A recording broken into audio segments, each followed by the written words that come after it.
How? I know. So what did you go to do in Egypt? I did it from far. So it was an education thing. It was a stint for a while, Okay. but it was more, and it's one of the things I regretted not doing. I'm actually going and actually seeing the pyramids, and I say I must do it again now to go and sightsee. I was working and studying. Oh, okay. Yeah. Okay. You are a very young girl then. And, you just had to go where you're told. Go this way, you go. Go that way, you go. So our proverb, he who digs a pit for his brother will fall into it. And literally this happened. As we read the history of Egypt, there's a story of Joseph and what happened to him and how he ended up becoming prime minister of that land, saving his family and saving his country. So he who digs a pit for his brother will fall into it. It's simple for me, the interpretation. If you're planning to cause harm to someone this morning, you're on your way to work right now, or you're listening to us from home, or from your phone, wherever you are, and you are thinking and planning. This is how I'm going to bring them down today. Yes, like Leo, wiki wataniona.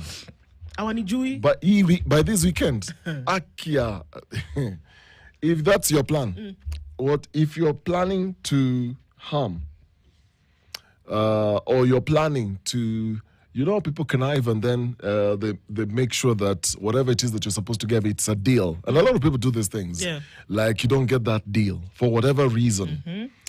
Then eventually that same thing will come back to you. It will. Yeah. It will. Utaumia. Kabisa. Yeah. In a greater measure. Yeah. Pressed down, shaken together, Running over. It will. That's just how it is. Because whatever it is that you plant, you will definitely You will reap. You'll reap. You'll harvest. You will harvest. So that was my interpretation. And are you here with us still? no. I was just looking at some comment here on YouTube around the same thing. I was looking for the name of the guy who, apart from Daniel Steele, James Patterson, Stephen King. Stephen King. Right, that's it. So if it were a Stephen King novel that we were looking into, it wouldn't be far off from what we see happening in the country at the moment. And we cannot ignore it. You want to be all wrapped up around the politics. You want to be wrapped up around the infrastructure and the things that may or may not be working. You want to be wrapped up by the bilateral and the multilateral conversations that are happening. One of those happening in Addis Ababa over this last weekend, where a number of people then traveled to Addis for that economic forum, where the president also is attending. We can talk about things like education, which we should. We can talk about social justice around health matters, which we should. We should bring these things to the fore as often as we can, backed by truth and fact, because the two are not the same. Yes. And we should talk about these things and keep them there. But we must also talk about our soul. We must talk about the subjective, which we don't want to often discuss. And unfortunately, these issues have been in the Kenyan. You know how sometimes there are things that are in your computer, there are many pages that are open, different from the one page that you're working on at the same time. So in the back end, this issue has been on the simmer pot for a while. 2023 is when we started hearing, April specifically, is when we heard about this horrific thing that had been happening in Shakahola. Now, we heard about it in April, but it was underground before that. That there were people who had died months. By the time you find skeletal matter in a grave, that body has been underground for a while. We are talking about issues that had been cooked, baked, brought out of the oven before the first body or the first remains were exhumed from the Shakahola ranch. That happened in 2023. We finished the whole of 2023. We finished 2024. We've gotten into 2025. People were arrested. Currently, there are 92 people under charge in court and in the coastal area. 92. There are 440 bodies, people who have been identified. There is a list of 637, some having been unidentified. And I'm going to say it. It sounds, and you're going to ask, why are we repeating and repeating? We must repeat, because until and unless something is done, or we have come to grips with the realities that we are existing in, we will repeat. That there is a makeshift morgue outside the Malindi Sub-County Hospital where remains of people, Kenyans and otherwise, reside. They don't reside because they are being stored. That's where they are. Outside Malindi Sub-County Hospital, people died. There is one man who is said to have, that's why we say allegedly, led a movement that then saw the death of children, husbands, wives, foreigners. Under his control, is said to have led them to an early grave by way of starvation because of what is being called this cultic operation, where then people were called in to get to heaven quicker or to accept a certain faith. We had not finished dealing with the horrors of it. There was a Senate committee that was put together. They went to find out what they found out. There are people who were arrested, people are in jail, others are starving themselves in jail. Now, no, that one has not even finished. The sixth exhumation process was still on in Shakahola. We don't even know. The media was cut out of that at some point. We don't even know if more bodies, we don't know if there will be a seventh. Johansson Odur was overwhelmed in terms of trying to figure out what had happened to these people, right? We don't know if the site has now been closed and that the investigation or the exhumation is complete. We don't even know. When all of this is happening, then we hear about a place called Bi Nzaro, and bodies are being exhumed. The Red Cross, the police, the pathologist's office, bringing out bodies to the tune now of 39 bodies so far. And then here we are asking ourselves about this young woman who is in talks with Mackenzie, who is in jail. And here she is. They call her Charlene Anindo Temba. She's supposed to be a priestess in a church who people are listening to or living or abiding by. And I saw a comment earlier and I thought to myself, this could be true. That somebody said, people are dumb. And it sounds like an insensitive word to use. But no matter what you say, people are going to follow such things. And another one will come tomorrow. And there will be a leader. And they will be charismatic. And you will believe them. And you will follow. And people will die. I believe that there are not just 39 people that have been found that are dead, or that even as we speak, people are fasting their way out of this earth to die. So what exactly is going on here? That we didn't even finish Shakahola. It was horrible. I cannot fathom the children who died in that manner because they were being starved, because their parents said, we've gone to church, starve so that we can get to heaven. It's an aspiration, something that you should aspire to. And we didn't even finish dealing with that. Senate was not conclusive in terms of what was happening there, or in terms of what was going to happen. We know that a court process is going on. What will happen, we do not know. But then here we are in another one. And that there are people, fresh graves. There are people who are dying again. And so a question that we're asking this morning, are people too gullible or too desperate to then fall for this extremism? What's going on? What's going on? And who are being targeted? Interestingly enough, remember, we had the lawyer who is representing Mackenzie here with us some weeks ago. And he told us it's not just people who are suffering from poverty that go to these churches, that go to these places of supposed worship. It's across the social spectrum. So what is it that people are looking for? Have we become so gullible that we can go towards extremism of this nature? That's the question that we're asking this morning. What is it, people? What is wrong? What is the problem? What is it? More and more people are dying. Others have now found themselves in court.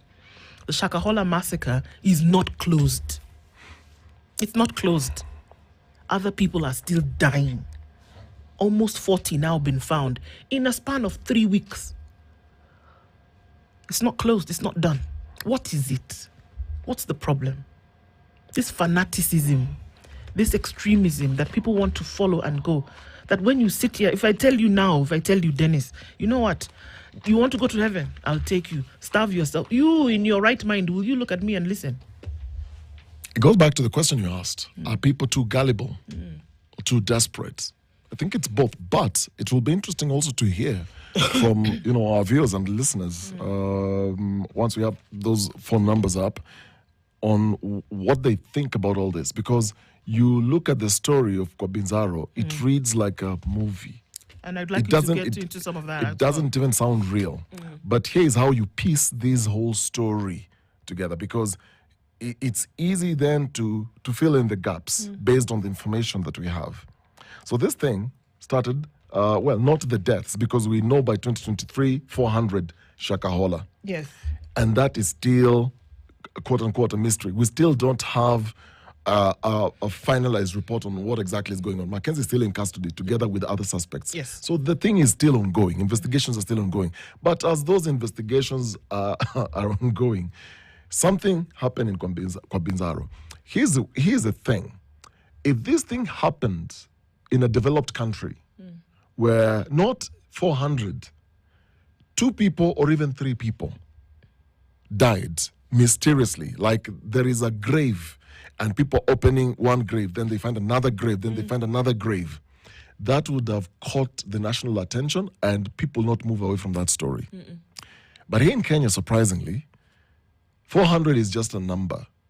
And for me, the reason why I say that is, do you know anyone, or do I even know anyone who's close to somebody who went to Shakahola? No, we don't. And so we are so far detached when it has nothing to do with you, or you don't know anyone. So you keep reading, these families were coming from the uttermost parts of this country. They're coming, some from Nairobi, others from Western, others from Eastern, others from Central. It's from everywhere. How are these people getting information that, look, guys, let's cross to the coast. There is something happening there. Our deliverance will be there. Now, Thursday last week, the Inspector General of Police, after all this thing has been in the media, finally went to visit Bi Nzaro. Now, there's something the Inspector General said. He publicly named one suspect out of several. And he said there's a Miss Charlene Temba, who's a ringleader. And at the time, Charlene was in custody together with 11 other people after the police obviously obtained an order to detain them, pending now the completion of the probe. Now, others who were in custody were given names of one Jaira Sotieno and his wife, Lilian Akinyi, who lost 6 of their children. They're all in custody. Pamoja mpaka hapo. Yes. Now, the rest are different names, people that you might not even know anyway, but most of these people are from that area. From Lois Zawadi, Safari Kenga, Karisa Fondo, Gona Charo, Kahindi Kazungu, and so on and so forth. Now, when he spoke, this was after 32 bodies had been retrieved from mass graves. This is the IG. So the Inspector General said detectives are still finalizing their reports, and they're collecting 102 human body parts that are scattered inside. This is besides this number that I've mentioned. Yes. There's 102 scattered body parts, human body parts, inside the thicket near the 5-acre Bi Nzaro. Now, the Charlene I've mentioned is identified as the ringleader alongside 4 other people. Now, at the time, he said he can't divulge much, but now, come Monday, we know exactly what was happening. Now, this lady, Charlene, is only 30 years old. Now, the village where Charlene Anindo Temba lives is a village where how she actually ended up in that place is in her house. What detectives eventually found, they found documents that they are now considering very vital for the ongoing investigations. Now, the documents include a purchase, a receipt for a motorcycle. For who? We still don't know. Was Charlene the one riding this motorcycle? We don't know. Now, the second thing we know is a land sale agreement that is showing that she bought 5 acres. Charlene, 30 years old, bought this 5-acre land that was going for 20,000, and she put a deposit of 10,000 shillings. This is now expected to link her to the ownership of the homestead in Bi Nzaro where all these bodies have been found. Now, how did she acquire 10,000 with the poverty levels in that area? And she's 30 years old. The story here is this. The link is she frequently visited Mackenzie in prison in Shimolatewa. Okay? So she was frequently visiting Mackenzie. Now, the thing is, in her house, what detectives found, they also found a national identification card belonging to the Miss Lillian Akinyi, who's one of the suspects who's been arrested. Okay? They also found the ID of Jairus Otieno. So why would a 30-year-old girl hold an identification card of a grown-up, a man and his wife together who have 6 children? Now, the story, how it broke is, so after the couple that comes from Siaya, they went there with 6 children whose whereabouts remain unknown because some of those bodies still they're doing DNA. Now, police say that Jairus went to Bi Nzaro in July this year. So he was secluded after he refused to participate in anything, including burying bodies. So Jairus was told, you know what? Ufuati maagizo, you go to your own room, stay alone, because he refused to bury bodies. So this tells you there are deaths that were happening. So he refused to participate. Now, among those deaths are his 5 children. So child number 1 has died. He refused to bury. Child number 2, up to child number 5. After the death of their 6th child, it's then when his wife started questioning the beliefs that now led him to secret. Yes, that this thing, after you've lost 5 children, you've lost now your 6th child, then you're starting to think there's something about these beliefs. Then Jairus goes to some neighbor and borrows a mobile phone, where he made a call for help. Then it began unearthing the cult. Now, where they live is a rented house. So behind the walls of this rented house, what detectives say is sinister is Charlene Anindo Temba, who's the chief priestess in this case. Now, in religious terms, she's the chief priestess. To the police, she's the chief suspect. She had actually rented 2 houses. 30 years again, rented 2 houses.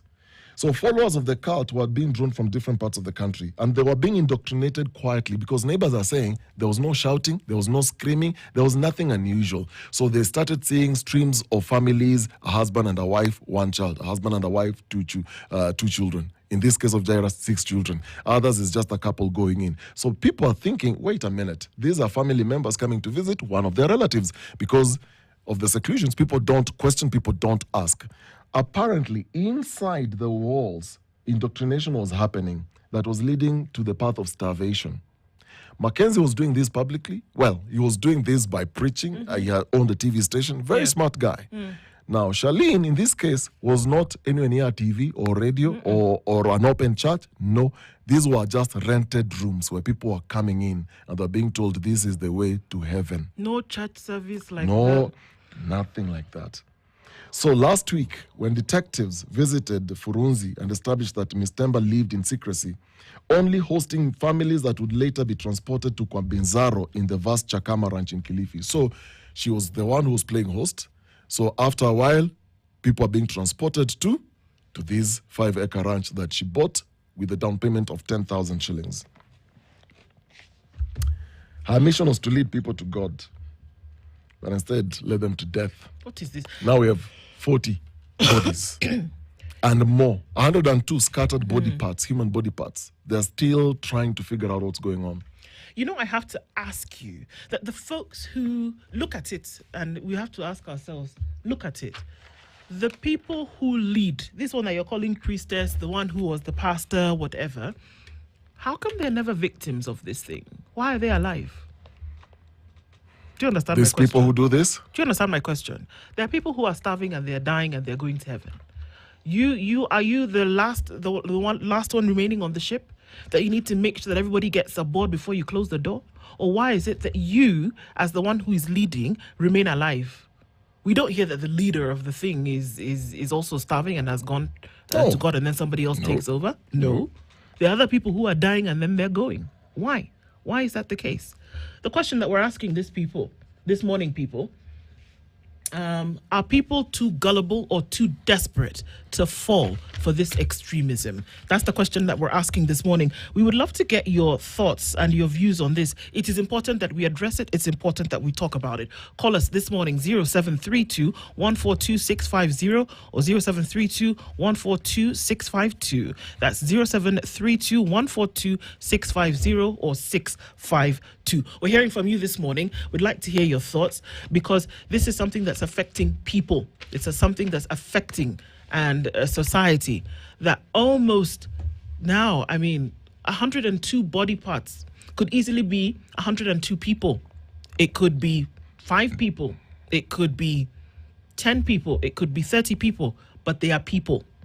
And we have to ask ourselves that levels of indeed, we are imagining the levels of poverty in this area. It's unbelievable. It's incredible to imagine what some people in this area are going through in terms of a living. And the thing is, this is a personal opinion. Mackenzie is still recruiting. Mackenzie that guy is very smart. And we said earlier, even the police officers who had arrested him and the prison guards when he was still in custody would say, you speak to this gentleman, you give him 5 minutes, you start actually believing, by the way, no, he's innocent. And he said Kitaturamba. Because even neighbors are saying, this 30-year-old girl, they are saying that her conduct did not even arouse suspicion. There's a neighbor in Bi Nzaro who is saying that she arrived on a boda and directly approached a local homestead informing its owner that she was searching for land. How is a 30-year-old girl deep inside Cliffy looking for somebody to sell 5 acres of land to her? From whose instruction? How logically speaking. Then the homestead was along the road leading to the interior of Bi Nzaro toward Shakahola. You see, it's just bordering Shakahola. Now, during her search, she met Mr. Karisa Gona, who offered to sell her the land. The homestead appeared like any other normal fenced house. Now, the wife of Mr. Gona, the person who sold this land, described Charlene as calm and composed. She even said that Charlene once visited her husband to demand that she be shown her land boundaries. She was clear that she wanted to know, so these 5 acres, inaanzia wapi, inaishia wapi? Why was that so important during this period? She was composed, according to the people who interacted with her, while walking, wearing a decent dress, calm, and looked like an innocent church lady with command. You could not tell she was a bad person. That's what the wife to the guy who sold the land says, that she even offered her food, but this lady refused to eat, saying she was fasting. You see? There's something here. And what do we see? Look, there's a gentleman, who said before that religion is the opium of the people, and went on to say a number of other things. It's in history books. His name was Karl Marx. And think about opium and what it is. Opiates and the effects that they have on people when, ingested, right? That you have something almost of a transic nature, that your reality becomes altered if having taken this for the longest time. And what are some of the things that opiates do for people is that it gives you, to an extent, a false sense of euphoria, that a false sense of satisfaction at a particular time. And in order to maintain that sense, you need to keep taking the thing. Yep. And that is how you get addicted to it.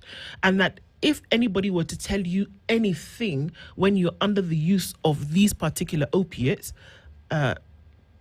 you would do what they say. You would go where they said. You would say what they commanded. This is what he meant at that time.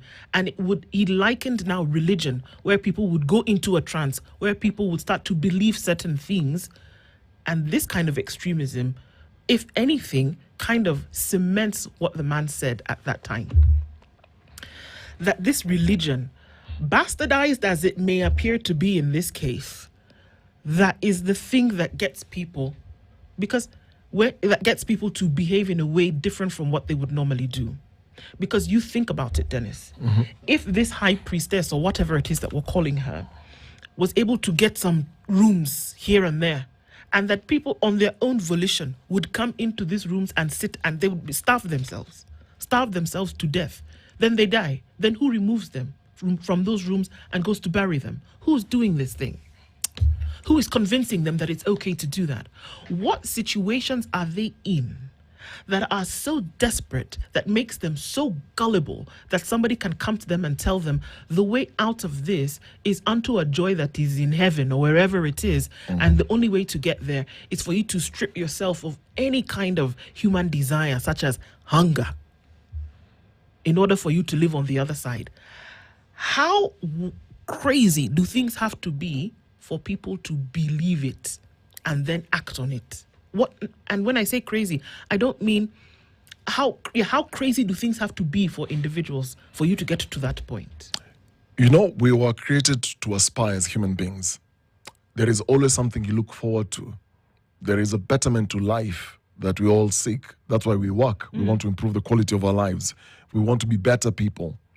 And at the same time, when you find yourself in a very desperate situation, and then you meet somebody who speaks to that deep-seated need in your soul or in your spirit, or somebody who then speaks to and touches, and this is at an emotional level, at a spiritual level, physical need level. When you find somebody then who speaks to those specific things and tells you, look, life as it is, it's hard enough, but it can be better. And this is how it can be better. So you need to, so don't eat food. And when you don't eat food, this is the sacrifice, or this is the price that you're paying for you to acquire that which you believe by faith you'll actually get. So you then tend to believe that, look, if I give myself to this level, if I starve myself for a week, then I'm appealing to this, to this God, quote unquote, that then will look down and say, oh, okay, so this person has really sacrificed a lot. Let them do this. Absolutely. And a lot of people then have given up on life. And the idea here is the only way, two things. Do I want to go to heaven? Do I want to go to hell? Obviously, I don't want to go to hell. I want to go to heaven. So how do I get there then? Then starve myself, because you're going to, you know how people say when somebody dies that this person has gone to a better place? So people are still alive, but they're seeking this better Aspiring place. for this better place. Yes, exactly.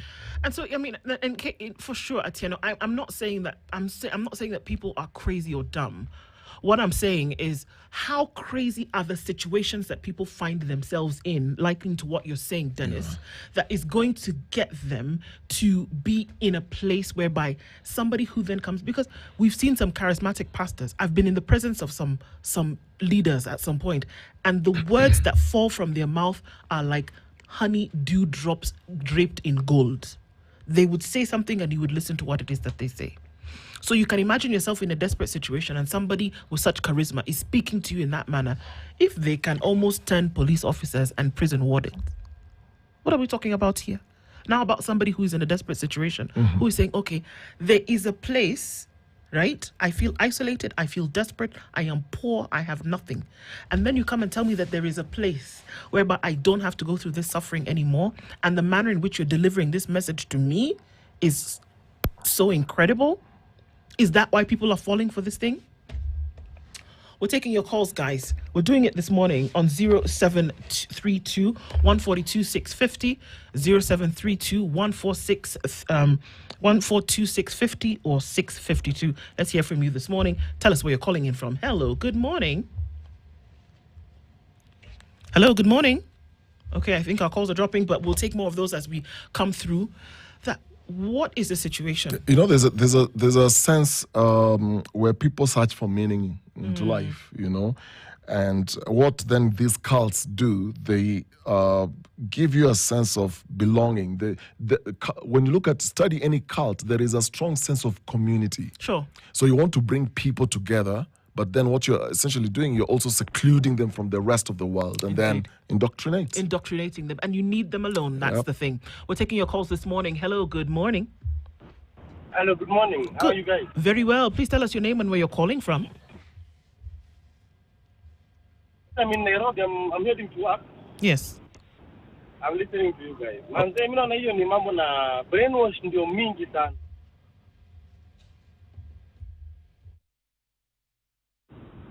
Mimi naona huyo msemo mwenye na kama Mackenzie angekuwa mtu right, yeye ndo mtu wa kwanza angekufa. Yeye angejitolea safari. Hiyo tu naona hiyo ndo. Thank you for your calls. We'll take some more of those calls as we come in, and let's hear some more of those. Hello, good morning. Hello, good morning. Hello, good morning. Tell us where you're calling from and your name, sir. How are you, Ndo? Very well. How are you? I'm very well. Say hi to Dennis over there. Dennis, you are being greeted. I'm good. I'm good. Tell us your name and where you're calling from. My name is Derek. I'm calling you from Odaiga. Yes. And I'm listening to the story, and I have a bit of suspicion with the issue of Mackenzie. Mm-hmm. What's your suspicion? Personally,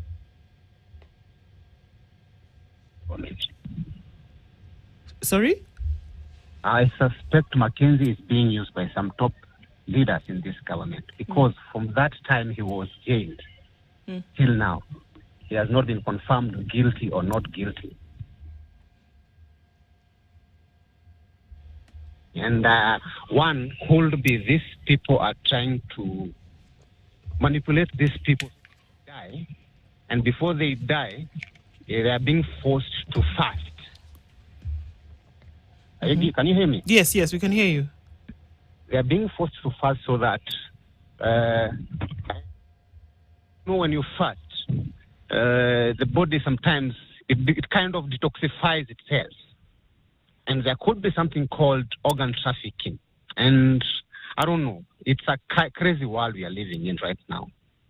And it's so sad how they're manipulating people in this country. And I feel bad for people who are being manipulated. That's too dangerous. Definitely taking that into consideration. Thank you for your call this morning, and thank you. We could hear from you today. We'll take some more of those even as we continue with this conversation. Do let us know where it is that you're calling in from this morning. Are people too desperate to the point whereby are people so desperate to the point whereby, extremism then comes into play? Hello, Salim, good morning. Calling in from Mombasa. How are you?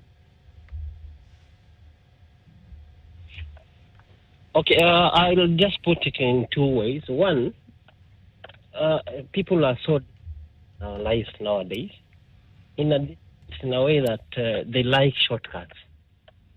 They just want to excel, be good people within. For example, if you go, for instance, in the betting companies, 90% of guys are just sitting on betting, hoping to get those millions in short time without working.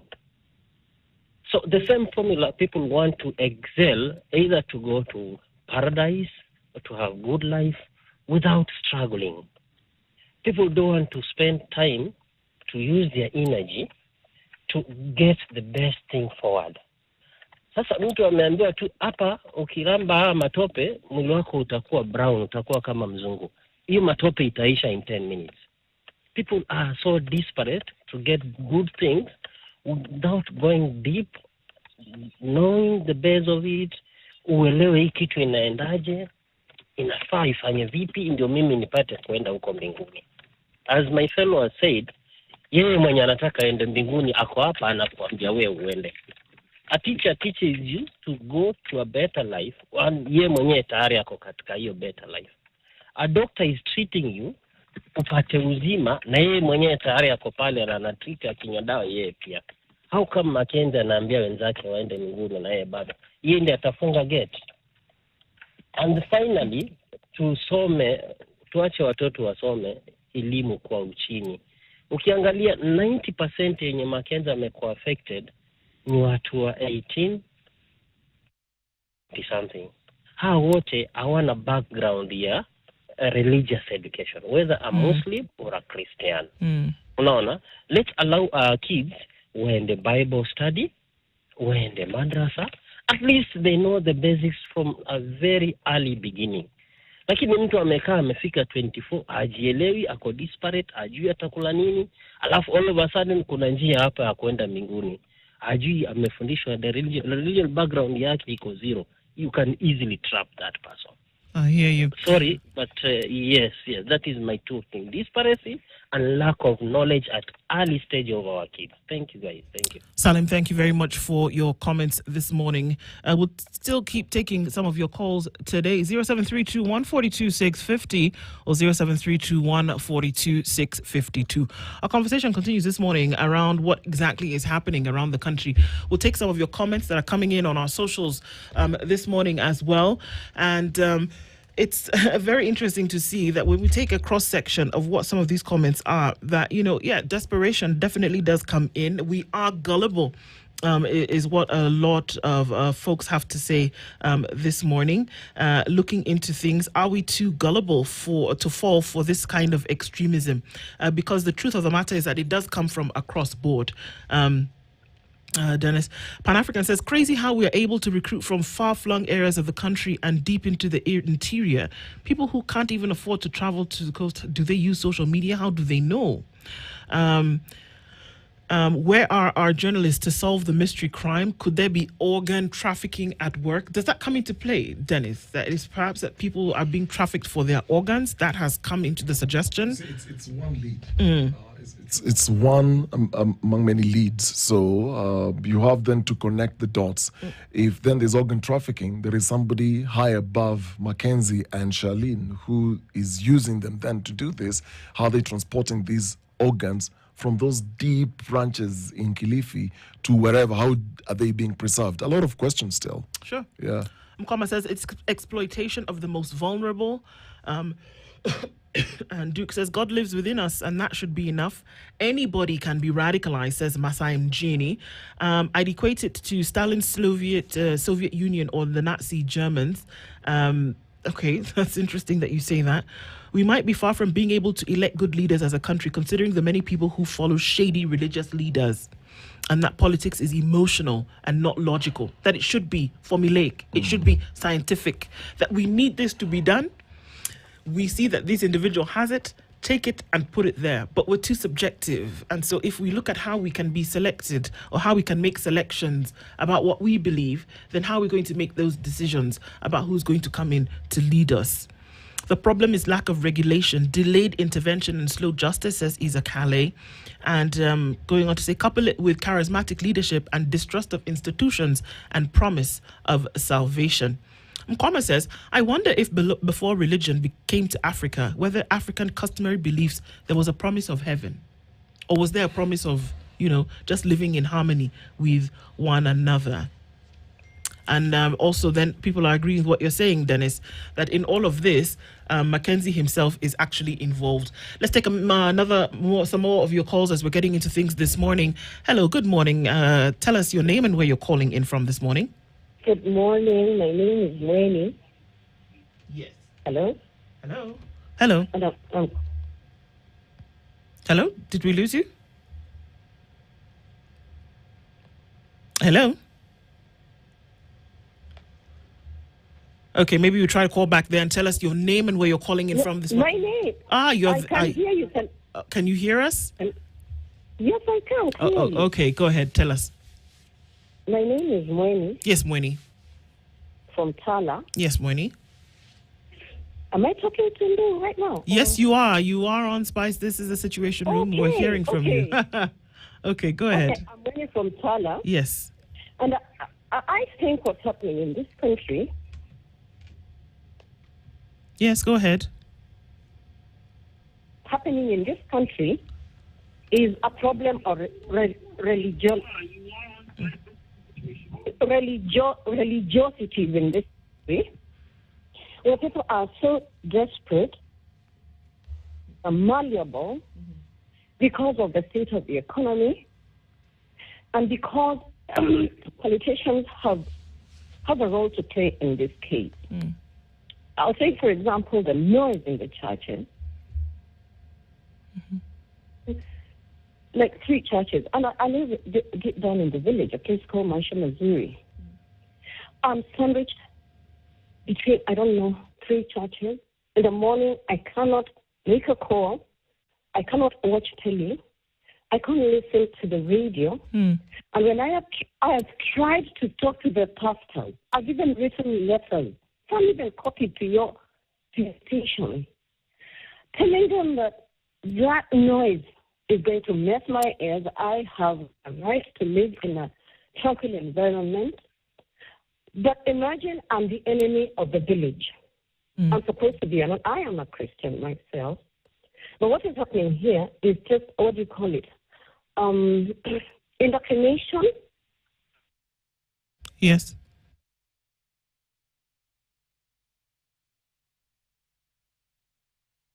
Oh, it seems we seem to have lost money. We'll see if we can get her back, and we'll take some more calls. Hello, good morning. Hello. Hello, good morning. Tell us your name and where you're calling in from, sir. Jina yangu ni Harold Sichemo. Yes, tell us what your thoughts are about this. And please also reduce the volume on your radio, TV. Jina yangu ni Harold Sichemo. Yes, sir. Napiga kutoka Kitale. Okay. Napiga kutoka Kitale. Maoni yako ni gani leo asubuhi? Maoni yangu ni kwamba ni watu wanakosa kumwelewa Mungu, kwa sababu dini zimekuja ya biashara na wanafundisha itikadi ambayo wanaona ya kwamba njia rahisi ya kupata raha ni kwenda mbinguni na kukosa kufundisha jinsi ya kwenda mbinguni, kufata Qur'an ama kufata Biblia. So na kwa sababu ya hiyo watu wanadanganyika na kuweza kupotea katika hali hiyo. Kwa hivyo inabidi sisi kama jamii za kufundisha watoto maadili ya Mungu, iwe Qur'an kuanzia utoto, na pia kama ni kanisa Biblia, ili watu wa kujua njia ya kamili ya kwenda mbinguni. Asante sana. Yeah. Asante sana. Yeah. Thank you so much for that. We're taking other calls. We'll take one more before we get towards the end of it. Hello, good morning. Okay, I think we've lost that one. Let's try and see if we can get it back.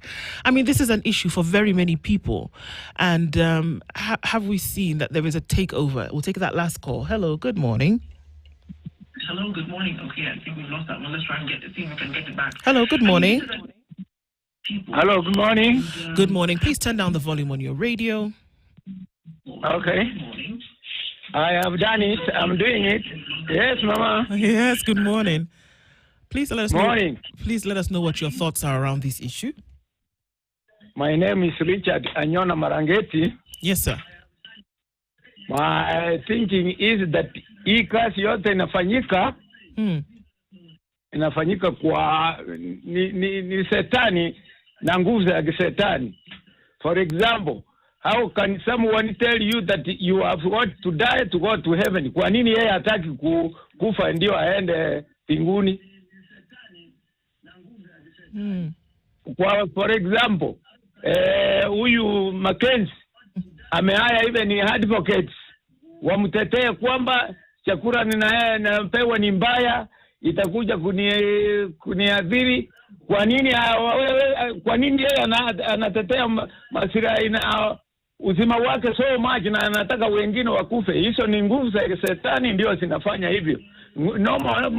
Nguvu za asiwezi kufanya namna hiyo. Kweli. Yeah, thank you. Thank you so much for your thoughts this morning, Mzee Richard. Asante sana.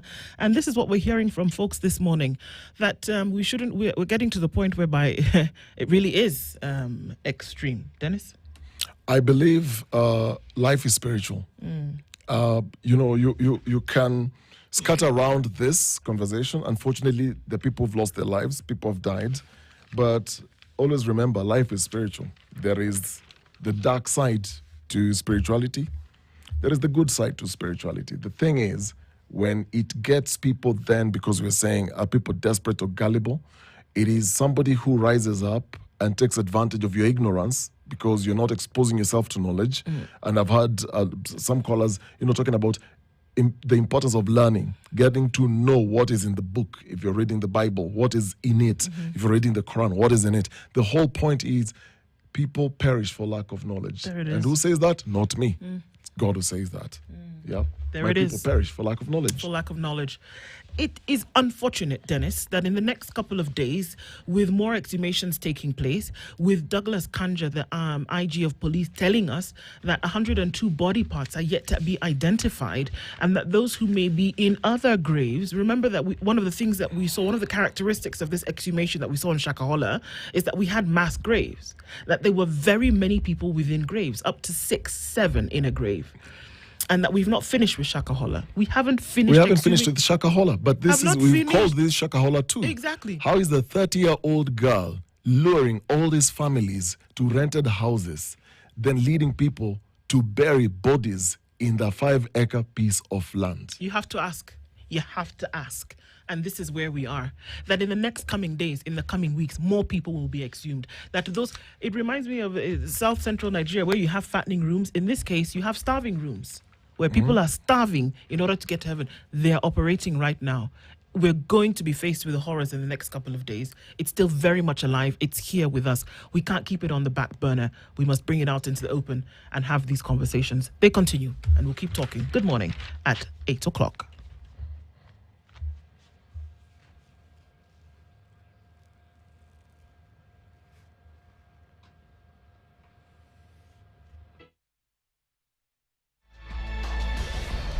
Good morning. This is the Situation Room, the only way to start your day.